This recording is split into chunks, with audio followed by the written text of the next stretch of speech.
La insignia. Julio Ramón Ribeiro. Hasta ahora recuerdo aquella tarde en la que al pasar por el malecón divisé en un pequeño basural un objeto brillante.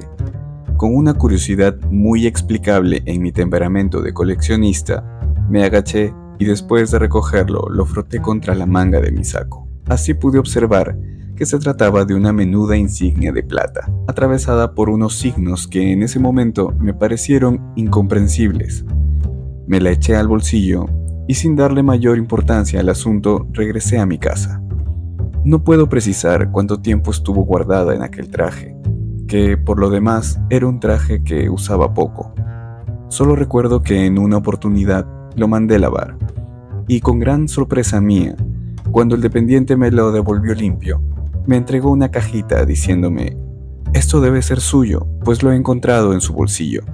Era naturalmente la insignia, y este rescate inesperado me conmovió a tal extremo que decidí usarla. Aquí empieza verdaderamente el encadenamiento de sucesos extraños que me acontecieron. Lo primero fue un incidente que tuve en una librería de viejo.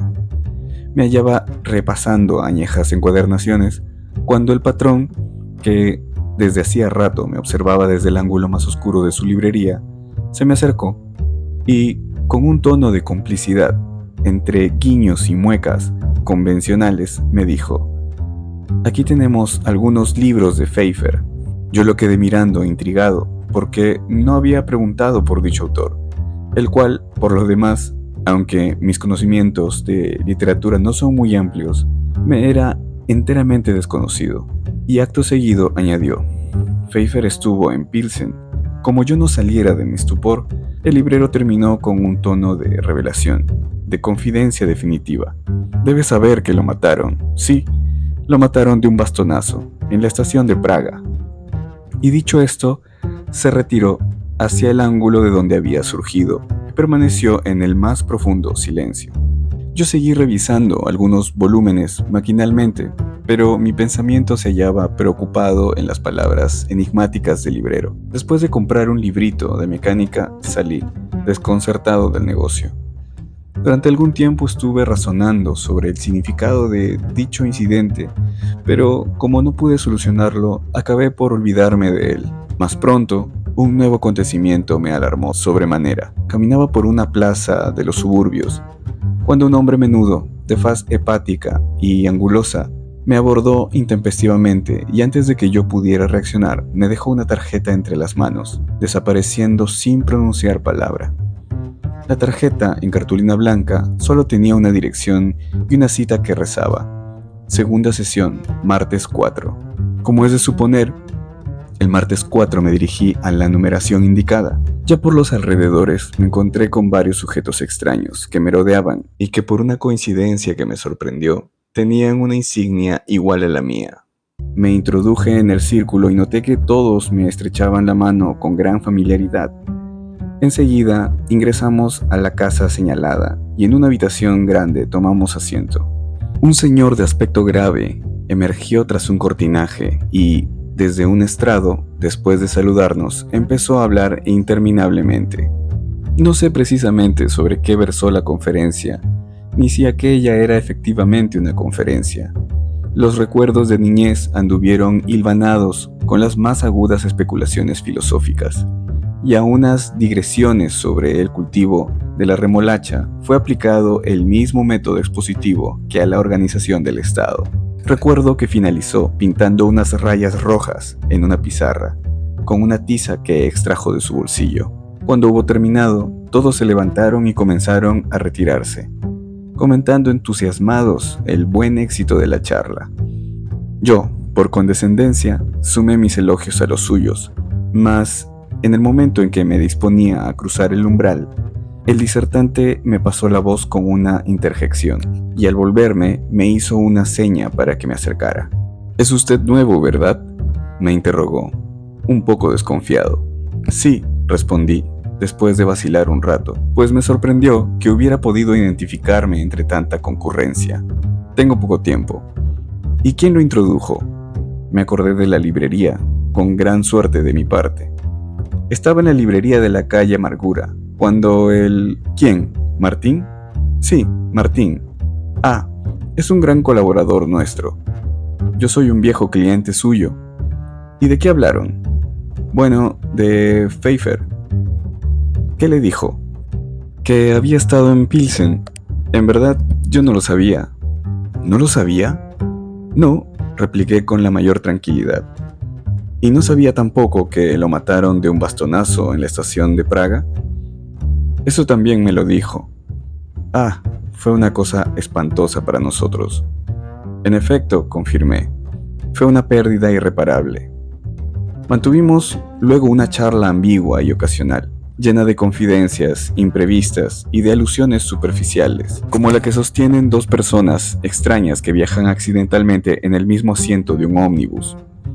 Recuerdo que mientras yo me afanaba en describirle mi operación de las amígdalas, él con grandes gestos proclamaba la belleza de los paisajes nórdicos. Por fin, antes de retirarme, me dio un encargo que no dejó de llamarme la atención. Tráigame en la próxima semana, dijo, una lista de todos los teléfonos que empiecen con 38. Prometí cumplir lo ordenado, y antes del plazo concedido, concurrí con la lista. Admirable, exclamó. Trabaja usted con rapidez ejemplar. Desde aquel día cumplí una serie de encargos semejantes, de lo más extraños. Así, por ejemplo, tuve que conseguir una docena de papagayos, a los que ni más volví a ver. Más tarde fui enviado a una ciudad de provincia a levantar un croquis del edificio municipal.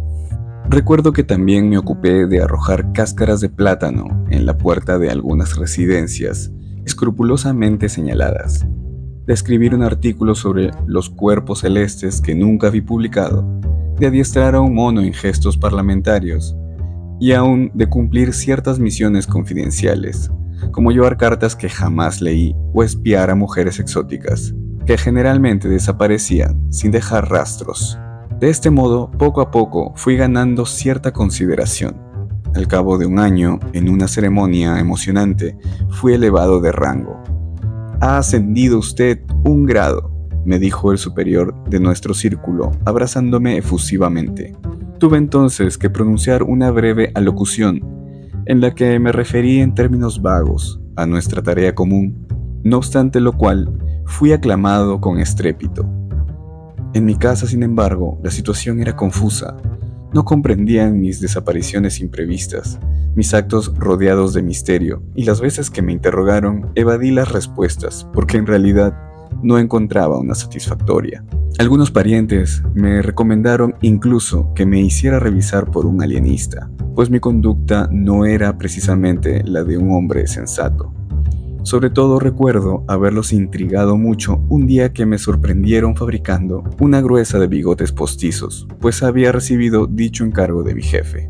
Esta beligerancia doméstica no impidió que yo siguiera dedicándome con una energía que ni yo mismo podía explicarme a las labores de nuestra sociedad.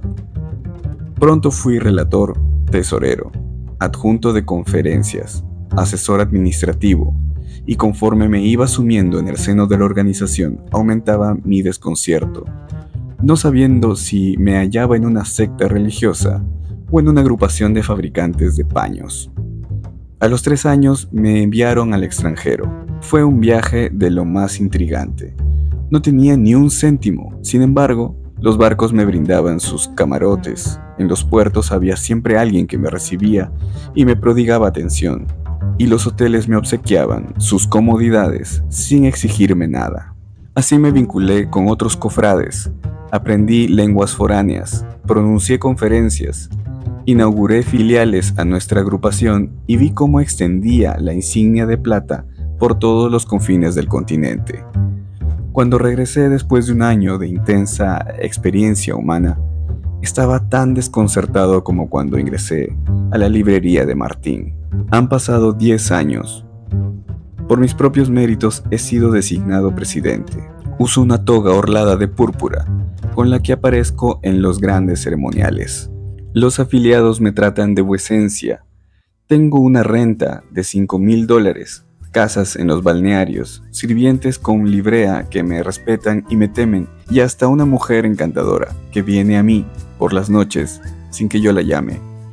A pesar de todo esto, ahora, como el primer día y como siempre, Vivo en la más absoluta ignorancia.